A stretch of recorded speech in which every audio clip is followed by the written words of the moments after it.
నమస్కారం దూరదర్శన్ వార్తలకు స్వాగతం నేను కీర్తి ముందుగా ముఖ్యాంశాలు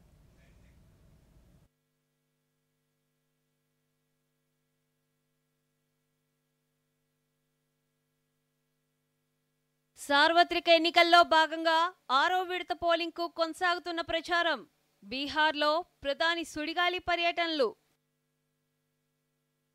ప్రభుత్వ ప్రధాన కార్యదర్శి డాక్టర్ కెఎస్ జవహర్ రెడ్డితో రాష్ట్ర డీజీపీ హరీష్ కుమార్ గుప్తా భేటీ సిట్ నివేదికపై చర్చ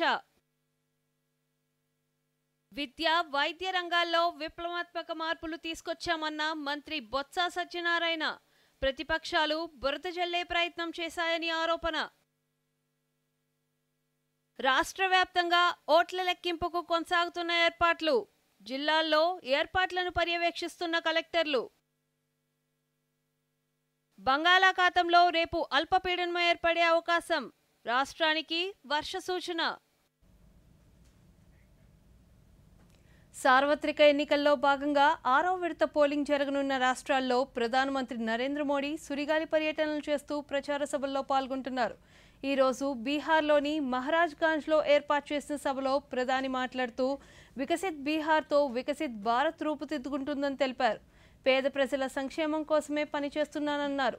దేశ ప్రజలే తన వారసులన్నారు. అవినీతి ఓటు బ్యాంకు రాజకీయాలకు ఇండీ కూటమి ముందుంటుందన్నారు. विकसित बिहार बनाना है, विकसित भारत बनाना है।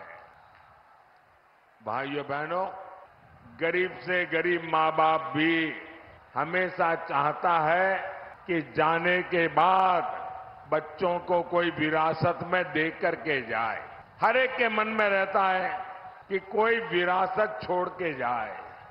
भाइयों बहनों, मोदी एक ऐसा इंसान है जिसे अपनी कोई विरासत नहीं है। मेरे लिए तो आप ही मेरी विरासत है, आप ही मेरे वारिस है। मेरा और कोई वारिस नहीं है और इसलिए मुझे आपका और आपके बच्चों का उज्जवल भविष्य बनाने के लिए अपने आप को खपा देना है। मैं नहीं चाहता कि अपने जीवन में आपने जो कष्ट भोगे उसका रत्ती भर भी आपकी आने वाली पीढ़ियों को वो परेशानियों में जीने के लिए मजबूर होना पड़े। और इसलिए मुझे गरीब कल्याण के बड़े फैसलों के लिए आज मैं आपके गांव आया हूं, आपके बीच आया हूं, आपके आशीर्वाद मांगने के लिए आया हूं।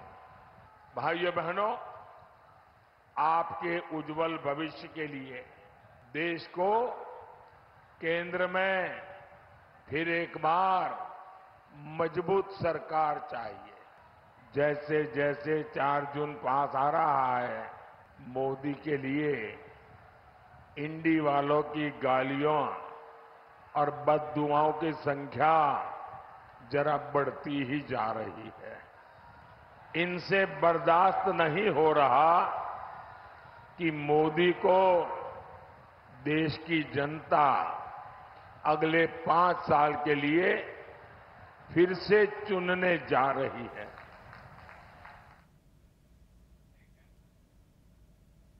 పేదల జీవితాలలో వెలుగులు నింపేందుకు ఎన్డీఏ ప్రభుత్వం పనిచేస్తుందని బీజేపీ సీనియర్ నేత ప్రధానమంత్రి నరేంద్ర మోడీ పేర్కొన్నారు.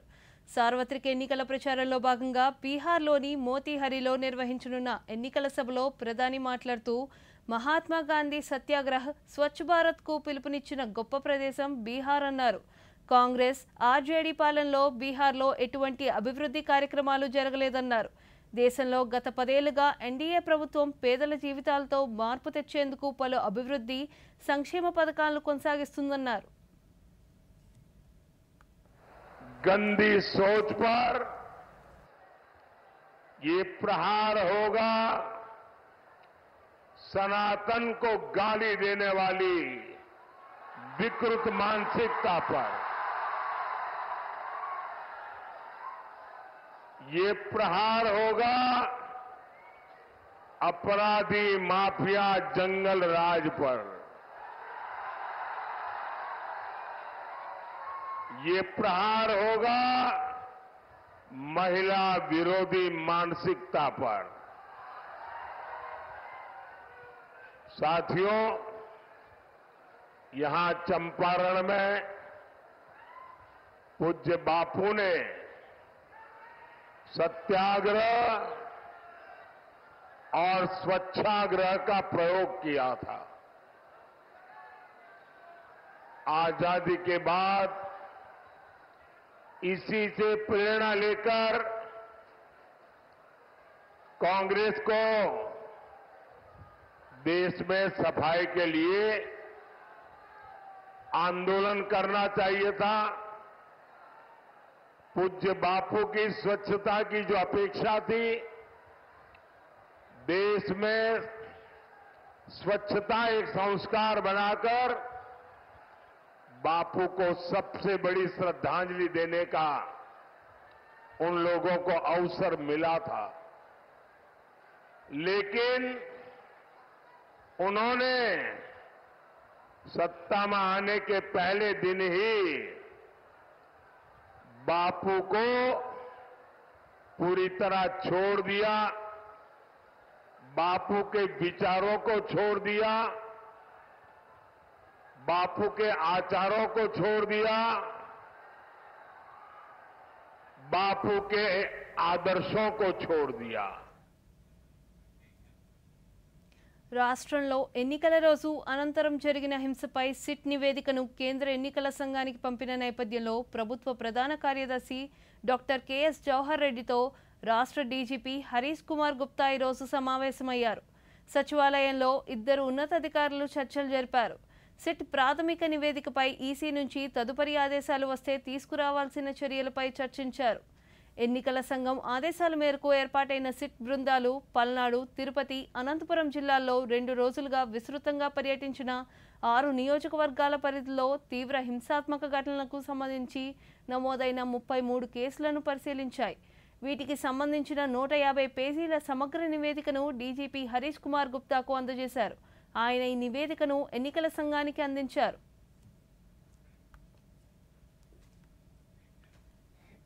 సార్వత్రిక ఎన్నికల నేపథ్యంలో ఓట్ల లెక్కింపుకు సంబంధించిన ప్రసారాలు సన్నద్ధతపై బెంగళూరు నుంచి జోనల్ స్థాయి దృశ్య మాధ్యమ సమావేశం జరిగింది. ఈ సమావేశంలో బెంగళూరు నుంచి ఏడీజీ అనిల్ కుమార్ మంగ్లీకి, విజయవాడ దూరదర్శన్ కేంద్రం నుంచి డీజీజీ ఇంజనీరింగ్ ఈ రవికుమార్, ప్రాంతీయ వార్తా విభాగ అధిపతి doctor G Kondalarao, programme incharge Y Arunakumari, ఇతర సాంకేతిక సిబ్బంది పాల్గొన్నారు.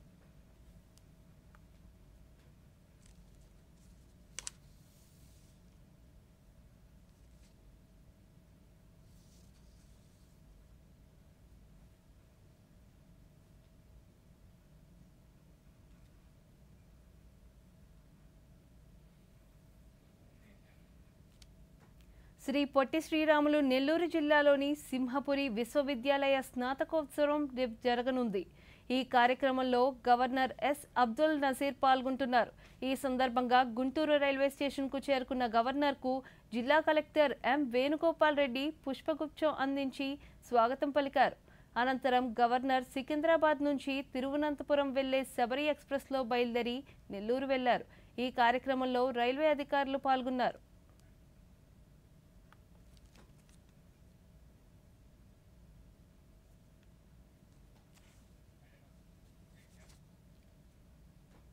నెల్లూరులోని సింహపురి విశ్వవిద్యాలయ స్నాతకోత్సవాన్ని పురస్కరించుకొని విశ్వవిద్యాలయ ప్రాంగణం ముస్తాబైంది. ఎన్ఎస్ఎస్ విద్యార్థుల ఆలోచనతో విశ్వవిద్యాలయాన్ని సర్వాంగ సుందరంగా తీర్చిదిద్దారు. విశ్వవిద్యాలయ ప్రాంగణంలో చెట్లకు పెయింటింగ్ వేసి విశిష్ట అతిథులకు స్వాగతం పలికేందుకు విద్యార్థులు కృషి చేస్తున్నారు.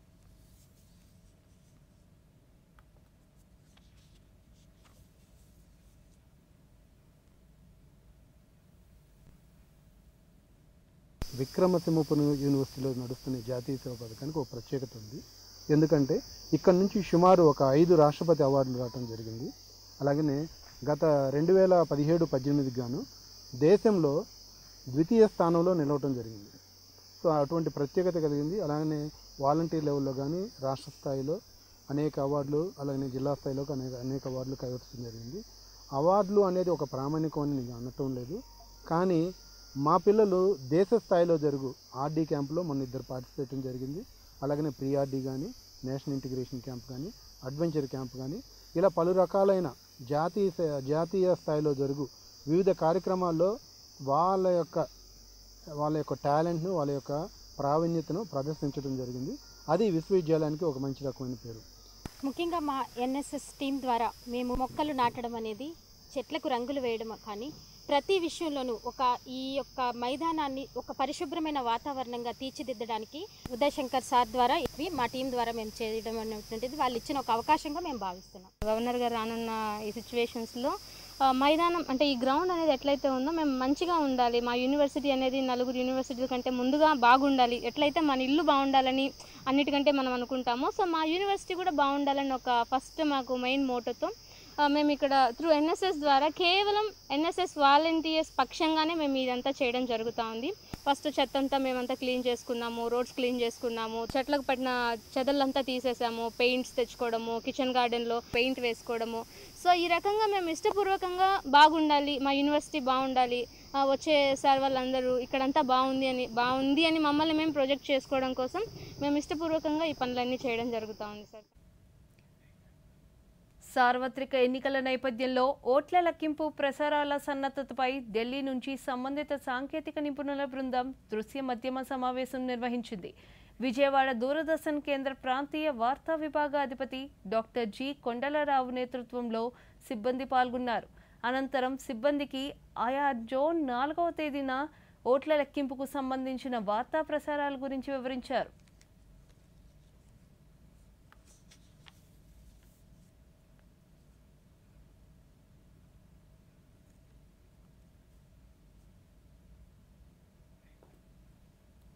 విద్య, వైద్య రంగాల్లో విప్లవాత్మక మార్పులు తీసుకొచ్చామని రాష్ట్ర విద్యాశాఖ మంత్రి బొత్స సత్యనారాయణ తెలిపారు. విజయవాడలో ఈరోజు ఆయన మీడియాతో మాట్లాడుతూ ప్రతిపక్షాలు బురద జల్లే ప్రయత్నం చేశారని ఆరోపించారు. దేశంలో ఎక్కడా లేని విధంగా విద్యారంగాన్ని అభివృద్ధి చేశామన్నారు. డిజిటల్ తరగతి గదులను అందుబాటులోకి తీసుకొచ్చామన్నారు. ప్రభుత్వ పాఠశాలల్లో ఇంగ్లీష్ మాధ్యమాన్ని తీసుకొస్తే చంద్రబాబు వ్యతిరేకించారన్నారు. రిఫార్మ్స్ వచ్చామే, సంక్షేమం కాదు సార్. ఇది ఆ దేశానికి ఎసెక్ట్, ఆ రాష్ట్రానికి ఎసెక్ట్, ఆ కుటుంబానికి పెట్టుబడి. రెండును నీ కుటుంబంలో వచ్చి ఒక కుర్రవాడు చదువుకుని పెద్దవాడు అయ్యాడంటే నీ కుటుంబం తాలూకా స్థితిగతులే మారిపోతాయి. దాంతో ఆ ఊర్లో ఆ కుటుంబం తాలూకా పరువే మారిపోతుంది, ఆ ఊరు సినరీయే మారిపోద్ది, దాంతో ఆ స్టేట్ మారిపోద్ది. ఇంకో 20 సంవత్సరాలు పోయిన తర్వాత ఈ రాష్ట్రంలో దేశంలో యూపీఎస్సీ కానీ ఎనీ సెంట్రల్ ఎగ్జామ్స్ ఏది జరిగిన కాంపిటేటివ్ జరిగిన అయితే ఉద్యోగాలకు కానీ అడ్మిషన్ కానీ 50% ఆంధ్రప్రదేశ్ స్టూడెంట్స్ ఉంటారు. నేను ఛాలెంజ్ చేసి చెప్తాను. ఎందుకంటే అంత రిఫార్మ్ చదువుతున్నప్పుడు ఎందుకు? పూర్వం ఎవరికైనా వైద్యం కావాలా, నాకు చిన్నప్పుడు వచ్చి ఒక ఆపరేషన్ చేయాలంటే హైదరాబాద్కి బాంబే మద్రాసు వెళ్ళేవాళ్ళం, బైపాస్ చేసుకోవాలంటే. ఆ తర్వాత మారింది, హైదరాబాద్కి వచ్చింది. హైదరాబాద్ నుంచి విజయవాడకి, వైజాగ్కి వచ్చాం. ఇప్పుడు వైజాగ్ కూడా అక్కడ పాడేందుకు చేస్తారు. మెడికల్ సూపర్ స్పెషాలిటీ హాస్పిటల్లోను మా పార్పుల్లో చేస్తారు, సూపర్ స్పెషాలిటీ హాస్పిటల్లో శ్రీకాకుళంలో చేస్తారు. కిడ్నీ బాధితులకి అక్కడ పెద్ద హాస్పిటల్. ఎంతమంది వచ్చారో అందరూ వెళ్ళారు, దేశ విదేశాల్లో వచ్చారు. మన ప్రతిపక్ష నాయకుడు, సెలబ్రిటీ నాయకుడు అయితే ఓ 2-3 సార్లు విజిట్ చేశాడు. ఎవరికైనా బుర్రలోకి వచ్చిందే 700 కోట్లతో ఒక కిడ్నీ హాస్పిటల్ పెట్టాలని. ఇప్పుడు వార్తల్లో చిన్న విరామం. మీ భద్రత మాకు అమూల్యమైనది. అందుకే ఎప్పుడు ఎల్పీజీ సిలిండర్ తీసుకున్నా ప్రీ డెలివరీ పరీక్ష తప్పక చేయించండి. మీ భద్రతను మరింత మెరుగ్గా నిర్ధారించడానికి ప్రతి ఇంటిలోనూ జరుగుతోంది వంట గ్యాస్ ఉపకరణాల భద్రతా పరీక్ష. ఒకవేళ భద్రతా హోస్ పాడైతే వెంటనే మార్పించండి. అత్యవసర పరిస్థితిలో 1906కు కాల్ చేయండి. స్వచ్ఛ ఇంధన వాగ్దానం, సురక్షిత వంటగదే లక్ష్యం. 605 మార్చండి, అలవాటు మార్చండి.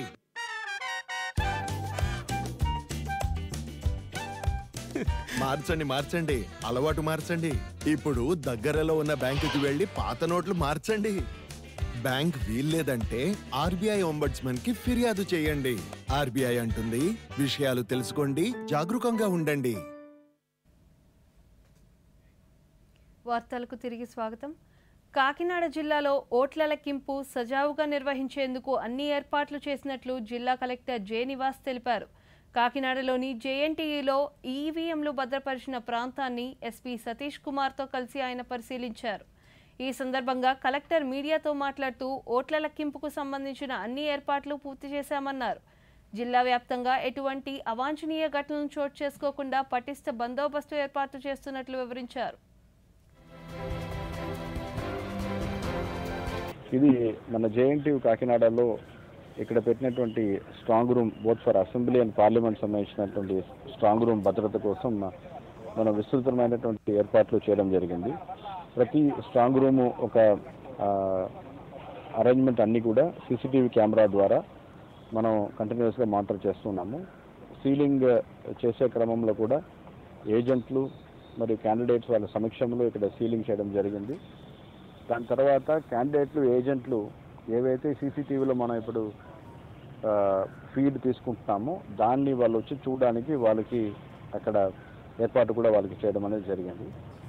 అండ్ అలాగే ఇక్కడ చేసేటువంటి స్ట్రాంగ్ రూమ్ని ఇక్కడ ఉన్నటువంటి అధికారులు, ఆర్ఓలు, అదే రకంగా ఇతర అధికారులు ఎవరైతే ఉన్నారో పోలీస్ అధికారులు వీళ్ళందరూ కూడా నిరంతర పర్యవేక్షణ చేస్తూ ఉన్నారు. ఈ స్ట్రాంగ్ రూమ్లో ప్రతి ఒక్క షిఫ్ట్కి ఒక గెస్టెడ్ ఆఫీసరు, ఒక పోలీస్ ఆఫీసర్ షిఫ్ట్లో ఉండి వాళ్ళు ఇక్కడ వచ్చి ఇక్కడ ఉన్నటువంటి స్ట్రాంగ్ రూమ్ని సందర్శించి. ఎన్టీఆర్ జిల్లా నందిగామ పరిధిలో పోలీసులు కార్డన్ సెర్చ్ నిర్వహించారు. ఎటువంటి ధృవీకరణ పత్రాలు లేని వాహనాలను సీజ్ చేశారు. అనుమానితులను అదుపులో తీసుకొని ఐరిష్ టెస్ట్ నిర్వహించారు. ఈ సందర్భంగా ఏసీపీ రవికిరణ్ మాట్లాడుతూ పట్టణ పోలీస్ స్టేషన్ పరిధిలో నిర్వహించిన తనిఖీల్లో 500 ఇళ్లు పరిశీలించామన్నారు. ఎటువంటి రికార్డు లేని 27 బైకులు, 22 ఆటోలు స్వాధీనం చేసుకున్నామని తెలిపారు. Yearly we have seized 27 bikes and 22 autos which are having improper records or no records at all. And ఇందులో భాగంగా ఐరిస్ మొబైల్ కూడా పెట్టేసి ఎవరైనా సస్పెక్టెడ్ పర్సన్స్ ఉంటే వాళ్ళని కూడా చెక్ చేయడం జరిగింది. అందులో 72 మందిని చెక్ చేసాము. ఆ 72 మందిలో we have identified 6 suspects and వాళ్ళకి ఇప్పటివరకు అందులో ఒక 307 ముద్దాయి కూడా ఉన్నారు. And as well as 4 pickpockets ఉన్నారు అండ్ ఒక యాక్సిడెంట్ కేసు ముద్దాయి ఉన్నారు. సో వాళ్ళ యాంటిసిడెంట్స్ కొంచెం వెరిఫై చేయడం జరుగుతుంది ఇంకా.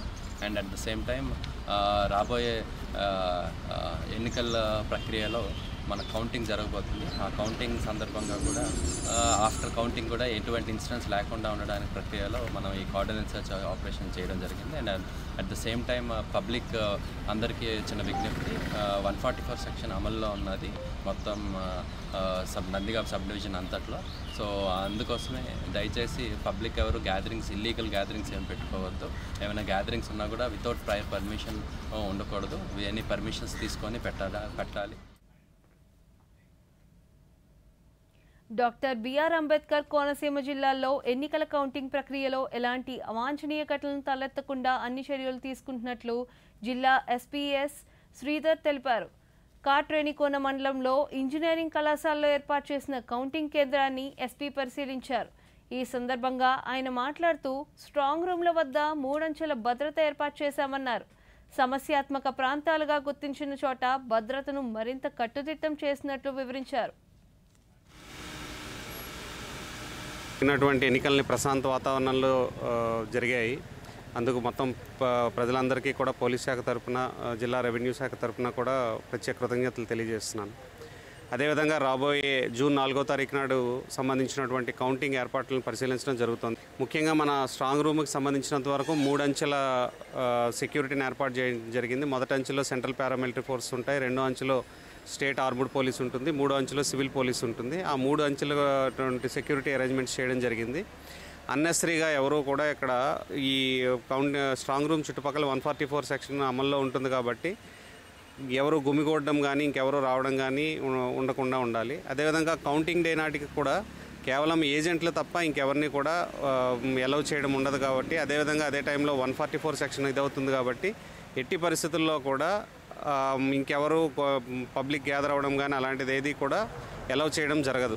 సో ఇవి ఎలా అయితే ఎలక్షన్కి ప్రశాంతమైన వాతావరణంలో జరగడానికి ప్రజలందరూ సహకరించారో, అదేవిధంగా ఈ స్ట్రాంగ్ రూము, కౌంటింగ్ సెంటర్ నాడు కూడా పోలీస్ అండ్ రెవెన్యూ శాఖలకు సహకారం అందించవలసిందిగా కోరుకుంటూ, ఏ విధంగానూ కూడా సెక్యూరిటీ విషయంలో కానీ దేనిలో కానీ ఏ విధమైన రాజీ లేకుండా పూర్తి స్థాయిలో ఈ రెండు యంత్రాంగాలు పనిచేస్తున్నాయి. Thank you.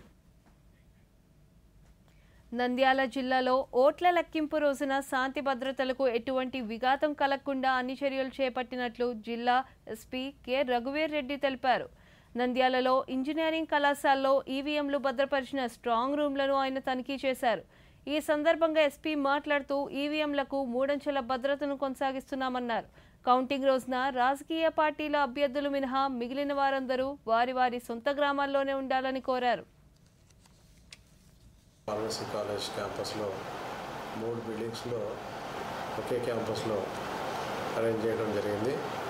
దానికి సంబంధించి 3 అంచెల భద్రతా వ్యవస్థ ఏర్పాటు చేయడం జరిగింది.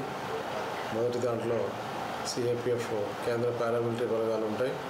రెండో దాంట్లో స్టేట్ ఆర్మడ్ ఫోర్స్ ఉంటుంది. 3వ అంచెలో లోకల్ సివిల్ పోలీస్ ఉంటుంది.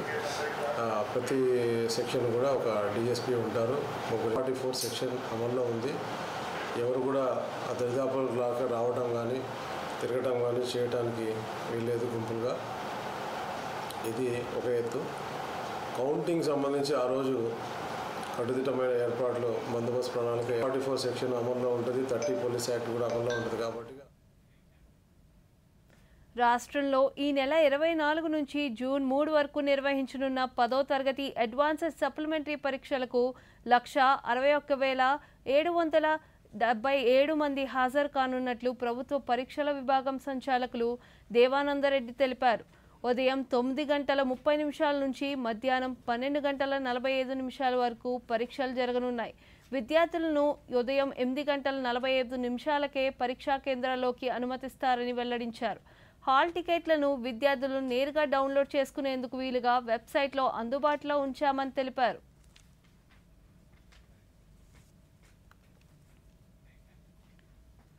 మాజీ ప్రధాని దివంగత నేత రాజీవ్ గాంధీ హయాంలో చేపట్టిన కార్యాచరణ వల్లే నేడు దేశం సాంకేతిక రంగంలో విప్లవాత్మకమైన మార్పులు సాధించగలిగిందని కేంద్ర పూర్వ మంత్రి ఎంఎం పల్లంరాజు పేర్కొన్నారు.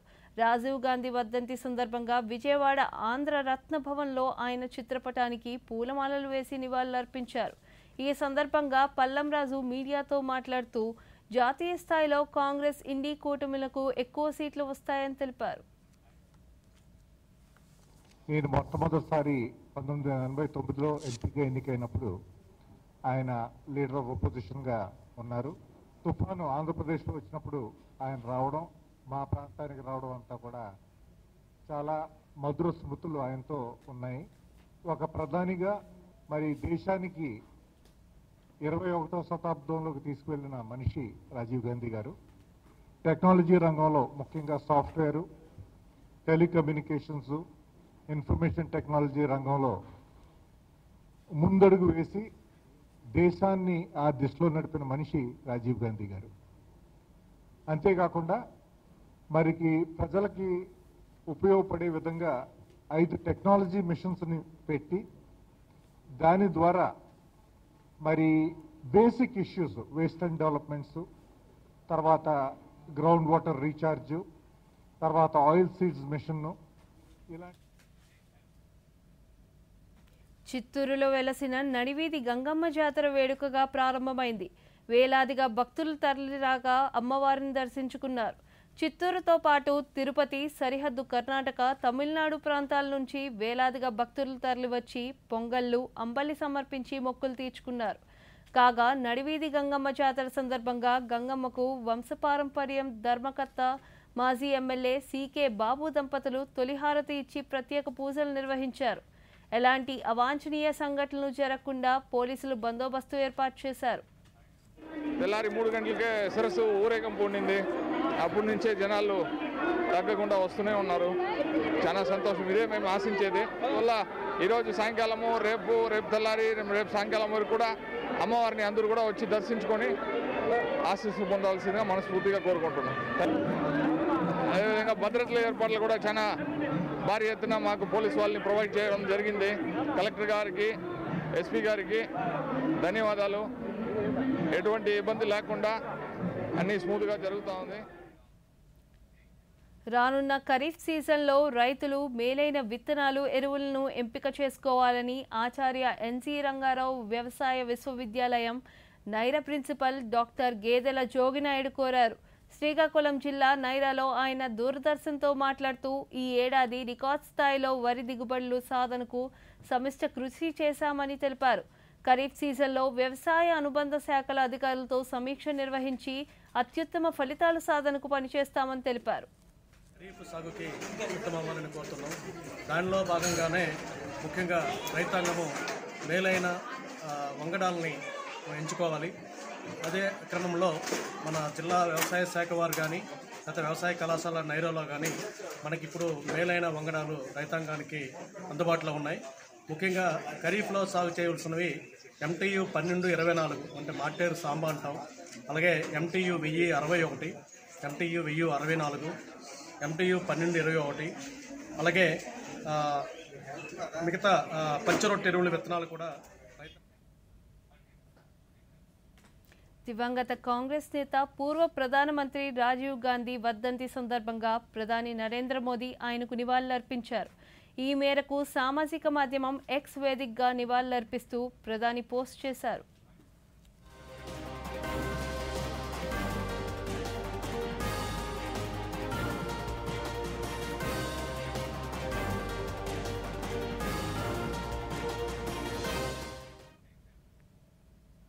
దివంగత ప్రధానమంత్రి రాజీవ్ గాంధీ వర్ధంతి సందర్భంగా ఆయనకు ఘనంగా నివాళులర్పించారు.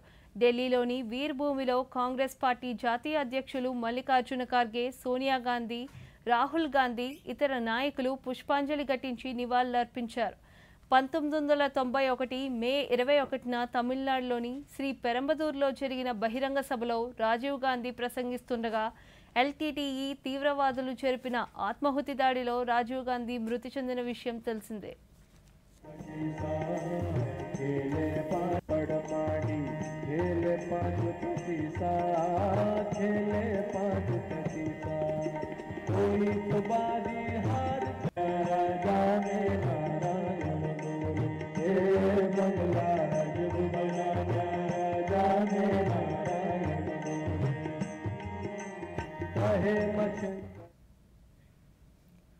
మద్యం కేసులో బీఆర్ఎస్ ఎమ్మెల్సీ కవితపై ఎన్ఫోర్స్మెంట్ డైరెక్టరేట్ ఈడీ దాఖలు చేసిన ఛార్జ్షీట్ను పరిగణనలోకి తీసుకునే అంశంపై ప్రత్యేక కోర్టు ఈరోజు విచారణ జరిపింది. ఛార్జ్షీట్ను పరిగణనలోకి తీసుకోవాలా వద్దా అనే అంశంపై తీర్పును కోర్టు రిజర్వ్ చేసింది. ఈ నెల 29న తీర్పు వెలువరించనుంది. ఈ కేసులో మొత్తం 8,000 పేజీలతో ఈడీ ఛార్జ్షీట్ దాఖలు చేసింది. కేసులో కవిత ప్రమేయంపై ఛార్జ్షీట్లో పలు ఆధారాలను ఈడీ కోర్టు ముందుంచుంది.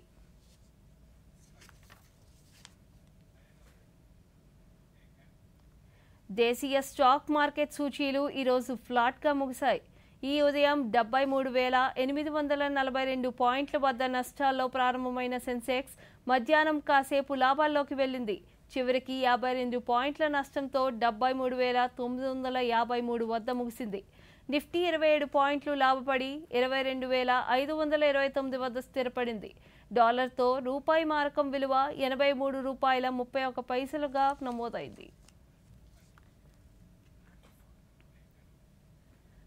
బంగాళాఖాతంలో రేపు అల్పపీడనం ఏర్పడే అవకాశం ఉన్నట్లు భారత వాతావరణ శాఖ వెల్లడించింది. మరోవైపు ద్రోణి ప్రభావంతో రాబోయే 4 రోజుల్లో రాష్ట్ర వ్యాప్తంగా తేలికపాటి నుంచి ఓ మోస్తరు వర్షాలు కురుస్తాయని ప్రకటించింది.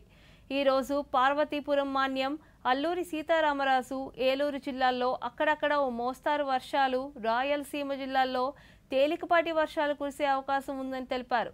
ఇదే సమయంలో 30 నుంచి 40 కిలోమీటర్ల వేగంతో ఈదురుగాలులు వీస్తాయని, పిడుగులు పడే అవకాశం ఉంటుందని అధికారులు హెచ్చరించారు. రేపు నైరుతి బంగాళాఖాతంలో ఏర్పడే అల్పపీడనం 24 గంటల్లో వాయుగుండంగా మారే అవకాశం ఉంటుందని విశాఖ వాతావరణ కేంద్ర డైరెక్టరేట్ సునంద తెలిపారు. దీని ప్రభావంతో రాగల 5 రోజుల పాటు రాష్ట్రంలో పలు ప్రాంతాల్లో ఉరుములు మెరుపులతో కూడిన వర్షాలు కురుస్తాయని ఆమె తెలిపారు. ఇంతతో ఈ వార్తలు సమాప్తం. నమస్కారం.